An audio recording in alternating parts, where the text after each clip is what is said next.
ترکی نے پہلگام واقعے پر پاکستان کے رد عمل کو ذمہ دارانہ قرار دیتے ہوئے کہا ہے کہ وہ پاکستان کے موقف کا حامی ہے۔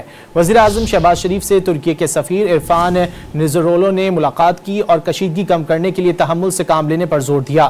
سوئٹزرلینڈ نے پہلگام واقعے کی تحقیقات میں تعاون کی خواہش کا اظہار کر دیا۔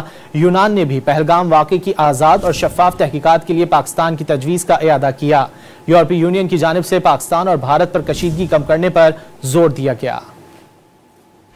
وزیر اعظم شہباز شریف سے ملاقات میں ترک سفیر عرفان نزیرولو نے پاکستان سے یکجہتی کا اظہار کیا۔ وزیر اعظم نے ترک سفیر اردوان کی جانب سے موجودہ صورتحال میں پاکستان کی حمایت پر شکریہ ادا کیا اور کہا کہ پاکستان کے لیے ترکیہ کی حمایت دونوں ممالک اور ان کے عوام کے درمیان تاریخی اور گہرے برادرانہ تعلقات کی عکاس ہے۔ وزیر اعظم نے کہا کہ پہلگام واقعے کے بعد بھارت کے اشتعال انگیز کارروائیوں کے باوجود پاکستان کا رد عمل ذمہ دارانہ رہا ہے۔ پاکستان نے انسداد دہشت گردی کی کوششوں میں عظیم قربانیاں دی ہیں اور ہمیشہ ہر قسم کی دہشت گردی کی مذمت کی ہے۔ پاکستان کے اقدامات بھارت کی انسداد دہشت گردی کی کوششوں سے توجہ ہٹانے کی مذموم کوشش ہے۔ بھارت پہلگام واقعے میں پاکستان کے ملوث ہونے کا کسی بھی قسم کا ثبوت دینے میں ناکام رہا ہے۔ بھارت کو پہلگام واقعے کی غیر جانبدارانہ بین الاقوامی تحقیقات کی پاکستان کی پیشکش کا جواب بھی دینا ہے۔ پاکستان ایسی تحقیقات میں مکمل تعاون کرے گا اور اگر ترکیہ اس میں شامل ہوتا ہے تو اس کا خیر مقدم کیا جائے گا۔ پاکستان اقتصادی بحالی اور ترقی پر مکمل توجہ مرکوز کیے ہوئے ہے،